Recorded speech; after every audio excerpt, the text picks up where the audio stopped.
Hello, this is your question and answer session. I'm going to answer all the questions that you guys posted in the group. I'm pretty excited about it. You have toothpaste on your face. I can't go out by myself. I asked Patrick to be here because generally when it comes to diet and lifestyle, I am the bad cop and he is the good cop, meaning I am a very, very cold turkey, black and white, just do it, no excuses. If this is bad for me, I'm making the decision and I'm never putting it in my body again. And no matter what situation I'm in, I'm not going to compromise that. He has a little bit of a different perspective, but we're both very passionate about health and fitness, and we have differing reasons probably on that. So I wanted to first of all share where I'm coming from and where he's coming from, why we're passionate about it, and then we'll get to the questions. So your journey is a little bit different than my journey, and you have a little bit of a different perspective than I do. You're looking at the stuff on my face? No, you're good, you're good. Okay. So share like where you came from and Sure. what your first steps were. So I actually have always been a very long distance runner, endurance guy, so 4 or 5 marathons a year, 50-mile runs, things like that. So I always kind of felt I could eat whatever I want. And for a long time, it was probably true. I was burning so many calories, but I wasn't fit looking. So like as soon as I stopped. He was a squishy fit. Yeah. So like I could run all day long, and I was in pretty good shape. I always maxed on my PT tests in the Army and things like that. But then I actually ended up kind of blowing out my knee from all the running, and so it started to change the way I thought about things. I was like, man, I can't keep running. What am I going to do? So right around that time, I was living in New Jersey, and I walked into this gym and was introduced to Unite Fitness, and they started me on this cross-training kick and everything. And with that, So they did explain that. Yeah, so this program's really good. Yeah, their workouts. It's like a 90-day workout, and it starts with stability and endurance, and it goes to strength and conditioning, and then finally it's athletic power. So it's kind of as it ramps you But up. it starts with cardio for like Right, half an hour. 30-minute so you're doing cardio, high interval right. intensity training on the Right, treadmill, right. and then you're doing weightlifting. Weight training, and it's usually and then- about an hour to an hour and a half because you would also do yoga in there as well. Right. So he was really big. He also had a nutritionist in there, and that's when I started to kind of delve into nutrition. And one of the things that he talked about was smoothies, and then his big thing was eating in Technicolor. So it's like, you always want to try to look at different, vegetables. You don't and want things it all like to be that. brown on your plate. You don't want, yeah. Right.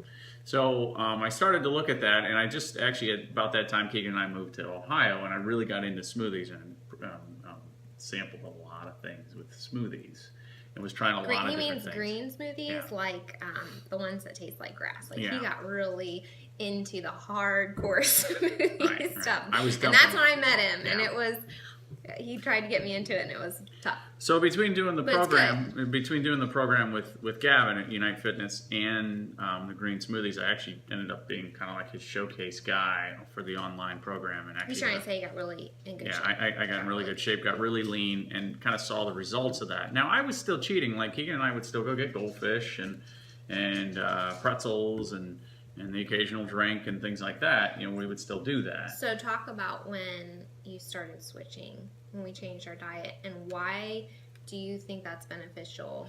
And then Sure. why are you passionate about, like, what motivates you to do it? Like, why is it important to you? So one of the things that I always noticed was I always had an afternoon crash. So I'd always eat really good, smoothies in the morning, and maybe a salad, but I always have some sort of bread or cookie or something like that for lunch. Maybe a sandwich, but it was a veggie sandwich from Subway or something like that. So what the normal American diet would consider to be healthy. So he's eating quote unquote healthy, but still having blood sugar drops, basically. Yeah. So, and I have a pretty high intensity job, and so 2 o'clock to 4, I'd just be dragging. And so, right, during this time frame, you and I have met, and we're kind of going through it, and we decided we would go gluten-free. And I think the first thing I noticed right away is I never had digestive issues or anything like that. I was never I'm generally a human garbage can. I can eat anything, but That's kind of true. I would notice that the tiredness completely went away. That's what hit me right away. And so that was the number one thing. And then the second thing is if I stopped working out, that whole notion of you have to work out and then you can eat whatever you want.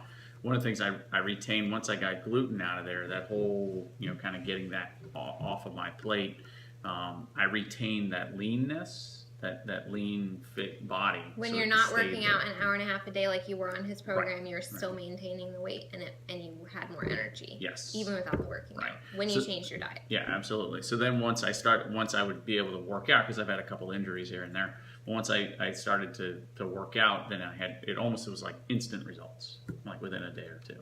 Yeah. You know, because the diet already supported it. So now, you know, when I go anywhere, it's always gluten-free. So, and I just came back from a week in Tampa running through the night. So, and all but that for stuff. you, is that hard because you have business dinners with high profile people in your company and you travel a lot and you're in the airport, so you've made it a priority. Mm-hmm. So how do you make that work? Well, it's just education. Like, I know what I can eat, what I can't. You know, there's a lot of smoothie places out there now. You can get any hamburger without a bun. You know, it's always really easy. Salads, and just don't eat the croutons. I mean, it's actually pretty. Yeah, you just take them off. So it's really simple. If they come out with a basket of bread, you don't eat it. But you have to have the decision made ahead of time, because then you're going to look for the options. Right. Okay. So the nice thing is on business dinners, I always get steak, and it's cool. Steak is good. So for me, my journey is a little bit different. I was what you would consider a breadaholic. So I always tell people I was the person that would be like, why am I ordering dinner at this restaurant? Because I ate 10 breadsticks. And I mean, you remember when we got together, I was Oreo crazy. Yep. Ice cream. You had a blog about Oreos. I had a blog about Oreos, double stuffed Oreos, triple stuffed Oreos. I was all about the Oreos. And there were times where I hit a really low weight. It's not like at that point in my life I was really overweight or anything like that. But so I go to my mom's house one day and she's telling me that she's reading this book called Wheat Belly and they're all going gluten-free. She's going to try it. And my initial response was, you're crazy. Why are you doing this? She goes, just read the book. So I read the book, and I remember sitting out at the pool in the back. We were in the pool. You think we were laying out or whatever. I'm reading the book, and I'm like, Patrick, we are never eating this again. I think, were we engaged at the time or just dating? I don't even know. Just dating. Right. But I was like, we are not eating this ever again. Because what I was reading was how many different ways it can affect you, and how many ways it can affect your future. So the thing I think that was the clincher for me was that it's associated with Alzheimer's and dementia and brain health. And that terrifies me. You know, my grandmother died by the time she was kind of on her way out. She had dementia, and it was a very difficult thing to watch. So I want to maintain my brain health until I die. You know, you want to live until you die. You don't want to be dying for 20 years. Mm-hmm. And then I was reading all about how it affects acne, it affects weight gain, it affects your hormones, affects all these things. So we decided to completely eliminate it because he's pretty good about it too. Like, we'll just go completely cold turkey and try something to see what the benefits are. So we eliminated it completely, and we all saw results from it. And I think the reason I'm so passionate about it, besides the brain health, is the results I've seen across the board in my family and anyone who has tried it. So my sister, for example, she lost 30 pounds right away, and she started balancing her hormones. And I was talking to her about it the other night. It actually reversed her PCOS. She accidentally, and you know, in a manner of speaking, got pregnant. And accidentally meaning she thought that she was going to have, you know, all this medical treatment and all this stuff, because when you have PCOS, it's very difficult when your hormones are imbalanced. So with changing her diet, she lost weight, she got pregnant. She now is on her second pregnancy. She's about to have a baby in a couple weeks. And it all started with changing her diet. And the biggest thing that she changed was completely eliminating wheat and gluten products. And we can go into that another time. I can provide you resources, but there's lots of reasons to try that. But for me, I'm passionate about it because I've seen what it's done in my family's life. And just another quick example, my dad was diagnosed with glaucoma, so I put him with all the information I've gleaned over the past several years. I put him on an anti-inflammatory diet and kind of gave him guidelines of what to eat, reversed it, and then he kind of started cheating a little bit again and bringing some things, kind of came back. We reversed it again. So my point with that is, it doesn't matter really what disease you have, you know, diabetes, blood sugar, brain health, hormone issues, all these kinds of things. It all starts in your gut. It all starts with how you feed your body, because the food that you put in tells your cells what to do. And that has to do with storing fat. It has to do with your brain health. It has to do with your hormone health. It has to do with all those things. So let's get to your questions. And that's a little bit about why we're passionate and why we stick to it. So some of these questions are how we stick to it. So let's talk about that. So the first question is, how terrible are mashed potatoes? I feel like I need them in my life to survive. And with Thanksgiving coming up, I totally understand that. I would assume that that question comes from the concept that if you're very strict paleo, or if you're, I guess I would say if you're a shade of paleo, they don't encourage potatoes. I have no problem with potatoes. I eat white potatoes. I eat sweet potatoes. The only thing you're going to come into contact as an issue with these is the quality of ingredients. So for example, with mashed potatoes, a lot of people use milk in it. If you just want my personal opinion, think milk is pointless. Everything that people advertise with milk as it being so healthy for you, it's not. There's no real reason to drink milk if you want calcium. Almond milk has more calcium. The other vitamins are put into the milk that they advertise are in the milk. And essentially it just turns to sugar in your body as the dairy. So it's just not worth it. So with mashed potatoes, I have no problem with them. Potatoes are awesome.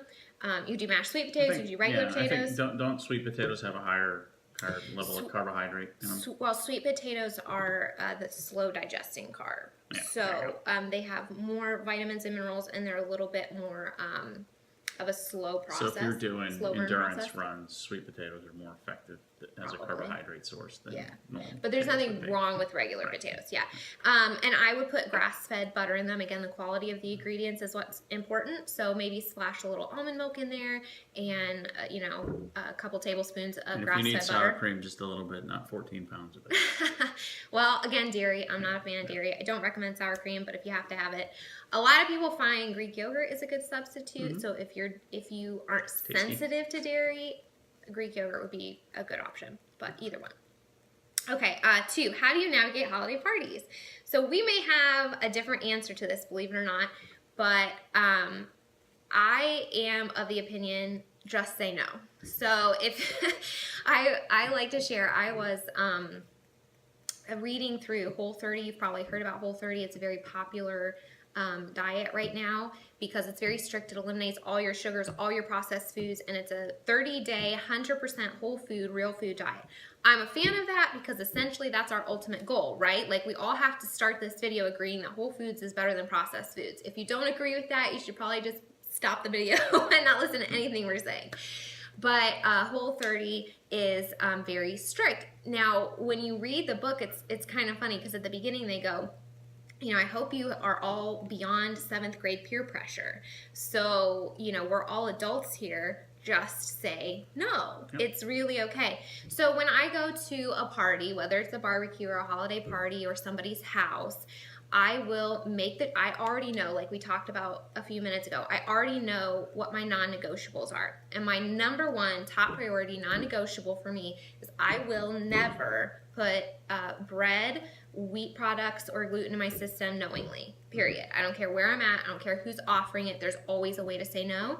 So generally at a party, fruit tray, veggie tray, meat tray. Those are almost always options. Let's say they make burgers and they're pre-made. I just take one and I throw away the bun. Yeah. Trying to think of another situation. Well, maybe a couple times. We've been at like church functions and they're huge on gluten. We just eat hot dogs without the bun. Yeah. Or whatever. Or maybe someone's being really nice and they invite you to their house and they don't know you're gluten-free, or they haven't talked to you about it, or they forgot and they made pie. Eat the filling and just kind of move, like you're a kid, move the crust around so it's not offensive.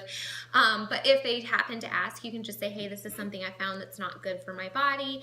I'm trying to, do this new thing. And 99% of the time, most people don't have a hard time. They don't have a hard time with it. If they're your friend, if they're your family, normally they're going to be like, oh, okay, and move on. So just knowing ahead of time what your priorities are, what your non-negotiables are, and then choosing the right foods. Another trick that I have is always remember to bring emergency snacks in your bag, because every once in a while you run into that situation where there legitimately isn't an option for you. And if that's the case, you have trail mix in your bag, you can grab some punch or whatever, and you're good to go. Okay, is eating French fries every once in a while a bad thing, especially if fried in grease? They're the same like grease pan as breaded patties, aka are they gluten contaminated? So we love French fries. We will go and get bunless burgers at a fast food joint and get a side of French fries. Yep. So normally, if you're at a fast food restaurant, they are fried in some sort of oil. Like if you go to I'm trying to think. Five Guys, it's peanut oil, which is fine. I'm not sure what some of the other restaurants are, but normally it's, would it be the healthiest choice? No, because it's fried in oil. But is it the worst thing? No. It's a potato. It's fine. It's not going to kill you. They're not, it's not really associated with anything bad. So we eat them all the time. The bigger question, again, comes in quality of ingredients and where you're having them. So the issue that you're specifically asking about is if fried in, pan with the same ingredients. The only time we've really run into that is if you go to a nicer restaurant, like a dinner place. They season them. Season them. Sometimes it has wheat in it. Right. So and they'll tell you. They'll actually tell you. Yeah. So just be conscientious about asking. So know what your limits are. Go to the restaurant. Ask them for a gluten-free menu. If you have a question about something like mashed potatoes, if they have dairy in them, or French fries, say, hey, are your French fries gluten-free? And if they don't know, they can ask the chef. It's never an issue. But personally, when they say that they are seasoned or there's cross-contamination, we generally do avoid that. But they can usually cook them without the seasoning and you're fine. So almost never an issue. What's the optimal time between meals, and should it be full meals or mini meals throughout the day? I don't really have an answer for that because everybody is different. So for me personally, have found that many small meals throughout the day is what works for me. I do view it as breakfast, lunch, and dinner with snacks in between. But really, I think the priority there would be to balance them with a protein, a carb, and a fat, so that you're getting a good balance throughout the day, you're stabilizing your blood sugar, and you don't have any drops. Right. Go ahead. Well, yeah, I think the key to that is preparation. So at my job, for example, I don't have time to eat 6 meals. So I eat lunch. Yeah, we would have a bigger lunch probably. But I always plan to have some sort of snack in there that is healthy, so I don't find myself wandering to the vending machine. Yeah, it's usually Shakeology, or I'll bring a little Tupperware thing of cashews or something like that, because if you prepare. And cashews would be protein and a healthy fat, and fat is satiating, so it would help you stay full even though it's just a handful. Yeah. So the key is to stay prepared on that. And the only other thing I would add with that is that, like I said, everybody's different. So men do have different needs when it comes to food than women do. He could, just as an example, you may have heard about the new popular diet. It's called a ketogenic diet. That is a very, very, very high fat and very, very, very low carb diet. A man could go on that and be ripped in like a week. A woman, however, needs the carbs to balance her hormones. Fat also has to do with hormones, but we are a little more sensitive. Our bodies are a little more sensitive, and we have to pay attention to them. So anytime you change how many times you eat or what you eat, make sure that you're listening to your body. If you're hungry, eat. Just eat the right foods. If you're not hungry, don't eat. But make sure that when you do, it's the right foods. And I try to balance my snacks and my meals by having a healthy carb, healthy protein, and healthy fat. What are some good breakfast and lunch ideas? Those are the areas I struggle with the most variety. Okay, I'm probably not the best to ask in regards to variety because I have 2 eggs almost every single day. I use the Pampered Chef egg cooker, cooks them in about 2 minutes. He makes omelets. Depends on how much time we have. You'll throw in mushrooms, veggies, more protein.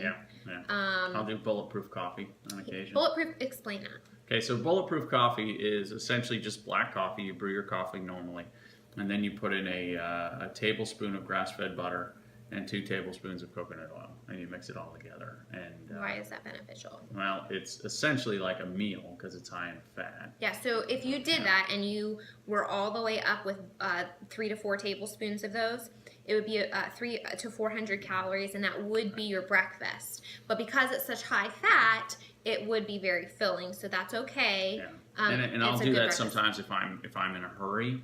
if I don't have the time in the morning. And it's supposed to actually increase your metabolism too. It affects your metabolism. It feeds your brain with the good fats, and it also keeps you very full because it's so high fat in the morning. And healthy fats like the MCT oil and the grass-fed butter are very satiating, and so they will keep you full at least for a few hours. And it's supposed to provide longer and sustainable energy throughout the day as well. Right. So I do eggs, but a couple other options. Shakeology for breakfast is really good.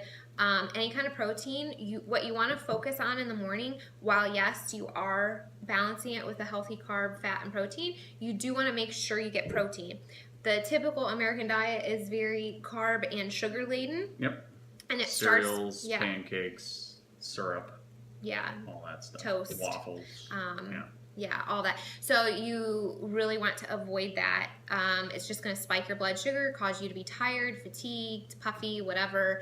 So you really want to start your day out with protein. Again, you do balance it, but that's the priority. So I've done Shakeology for breakfast. I've done eggs for breakfast.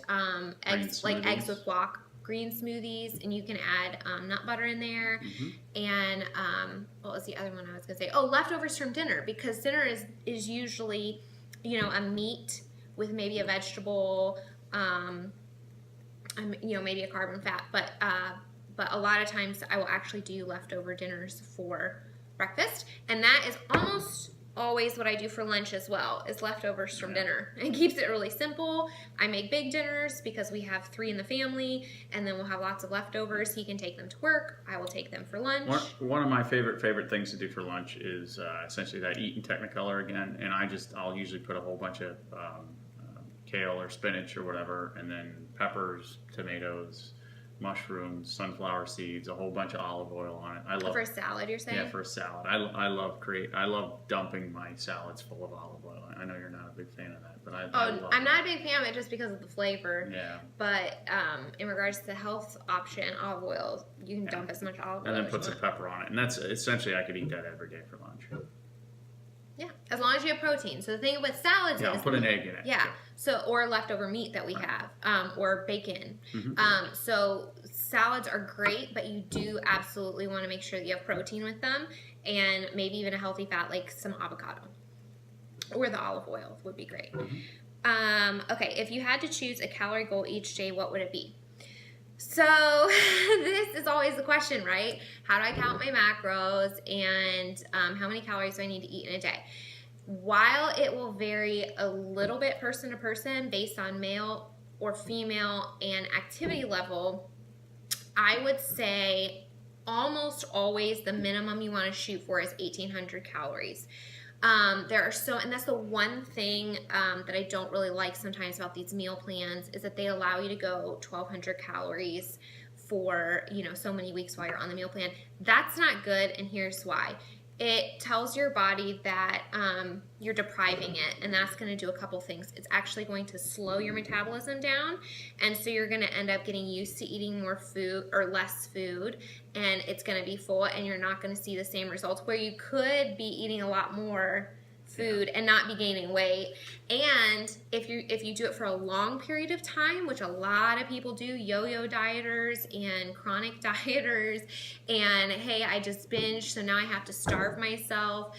When you go into long-term deprivation, what your body does is it goes into survival mode, and it ends up storing the fat, the exact opposite of what you're trying to do. So you don't want to stop eating fat, and you don't want to eliminate your calories. Well, and I think sometimes too what happens is people start counting their calories at the same time that they start working out. So if anything, they need more calories because they're consuming more.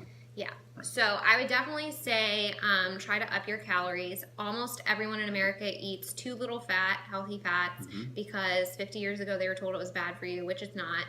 And they are told to exercise more and eat less, which causes extreme damage mentally, physically, emotionally. You don't see the results you want. That's why people yo-yo diet. They feel deprived. You don't need to do that. Eat when you're hungry. Right, they'll stop working out because they don't have the energy for it. And that's a good point too. You lose your energy. What is your favorite BB series and why? I don't have That's Beachbody. Yeah, I don't have a good answer for that. I have gone through Hammer and Chisel, 22-minute hardcore, 21-day fix, 21-day fix extreme. I've done some PIO. Right now I'm doing P90X3. The yoga thing. Oh, I did a 3-week yoga retreat. So here's the thing. They're very different, and that's why I love them. So based on where your body's at, what your goals are, where you are in your life, how much weight you have to lose, do you want to gain muscle, do you want to lose weight, there's different programs for different reasons. So I've gone through a bunch of them. I love all of them for very different reasons. Right now I'm going through P90X3, and I like it a lot because it's not, at least not the first week, completely wearing me out. And knocking me, I feel like I'm getting a good workout, but I'm not depleted the rest of the day. So I am really enjoying that. I think probably the most intense one I've done would be 21 Day Fix Extreme, because it's like hardcore kill you on the floor every day. And now that I've kind of been through this for over a year, and I've learned more about my body and more about taking breaks and what's healthy and things like that, I would still recommend 21 Day Fix Extreme to people, but I would probably say only do it for the 3-week period and then do a less intense program. Yeah, and then mix it up. and then maybe come back later to it. But I think 21 Day Fix is a great starter program if you're getting used to this. I think that's what a lot of people do, start off on that. 21 Day Fix, not Right. 21 Day Fix Extreme. Yep. Yeah. That's a really good one. And then you can branch out into other things depending on where your fitness is. Yeah, so I think the yoga programs or the 21 Day Fix are a really good place to start. One thing I love about 21 Day Fix is that no matter where you are, it can work for you. So you can start out as a modifier, and then you can do the full moves, and then you can up your weights a little bit. So that's 3 full rounds right there where you've been challenging yourself and growing. Eventually you want to shake it up because your body does get used to those moves, and it'll plateau. But yeah, it's a really, really good one. Muscle confusion. Muscle confusion is always good. It's Tony Horton. Do your best and forget the rest. Favorite resource for recipes. I meant to have my books out so I can show you, but I will give you their websites. My top 2 websites I recommend to everyone always: elenaspantry.com, and that's ELA, not ELE, so elenaspantry.com, and againstallgrain.com. The reason I recommend those 2 as the primary is because Elena really was our first resource when we went gluten-free, and she saved us, and she kind of showed us that you can still make cookies, you can still make breads, you can still make things as long as they are made with the right ingredients. They're not going to spike your blood sugar, they're not made with processed ingredients, they're not that difficult to make, and they still taste good. Those 2 bloggers, and by the way, they both have Facebook pages as well you can follow. But those 2 bloggers, you can't go wrong with their recipes. I mean, I make really good brownies and really good chocolate chip cookies, wouldn't you say? Oh, yeah. There is no difference. I made him key lime pie for his birthday. Yeah. What'd you say? Sometimes people, that was really good. It tasted just like the original. So sometimes people say, well, it tastes like cardboard and stuff like that, but this stuff doesn't. It doesn't. It really doesn't. So it provided a good transition for us. The other reason I recommend those 2, because at this point I have a ton of bloggers that I follow and know their recipes.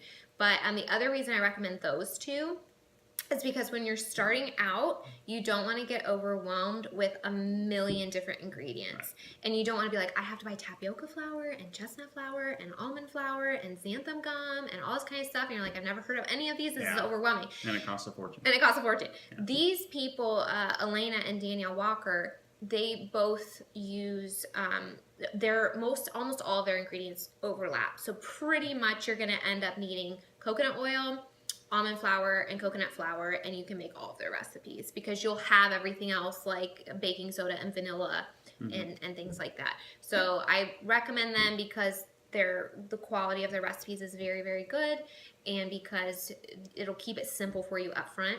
And then of course as you go forward and learn, it'll get easier and you'll find a lot more recipes. So, you think there's anything we didn't cover? I don't think so. Okay. Just on the food thing, and we've always talked about this. Most people would agree that it's more healthy to eat a salad with grilled chicken on it than it is to eat a sandwich with bread on it. So just use common sense, I think, is the key on that. So I always say too, think about how it nourishes your body. So when you're looking at this thing, and do your research too.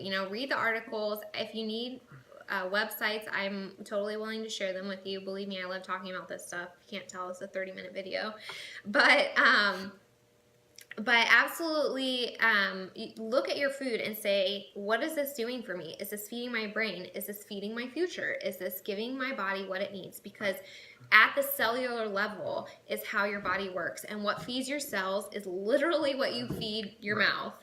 So is this ho-ho gonna, give me a future that I want? Is it gonna help me achieve my goals? Or is this paleo brownie over here that I made with almond butter that's full of whole food ingredients, tastes amazing, tastes like chocolate, covers my cravings, is actually giving me good protein and things that my body can use, and is filled with nutrients, even though it's a treat, not a cheat, by the way. I don't like to call them cheats anymore, just treats, because they're not cheats, because we don't cheat, we just eat good food.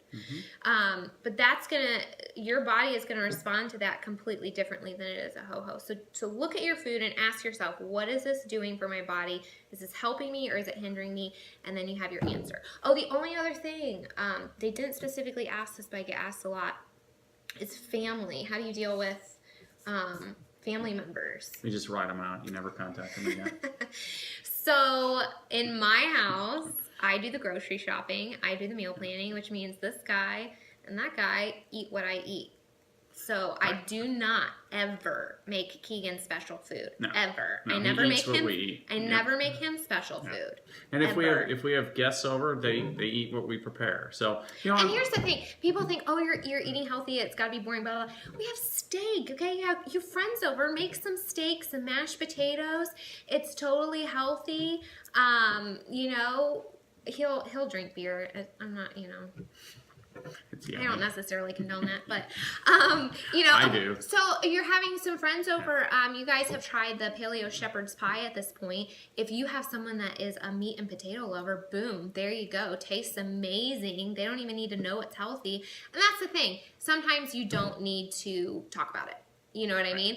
I've had people over that would probably, totally make fun of the way we eat or whatever. You make them a paleo apple pie that has like some almond flour crumbles on it and stuff. They have no idea. They don't care because it tastes good. It legitimately tastes good. It tastes the same or better or, maybe a little different, but still yummy, and they don't care. So I think you just have to make the decision. It all boils down to you saying, am I going to do this? Is it a priority to me? What are my limits? What are my non-negotiables? And then that's the new lens that you look at your life through. And when you have that lens on, then you go to the grocery store and you go to the fast food restaurants and you look at snacks and you make decisions based on that lens. And that's how we do it. Yep. The end.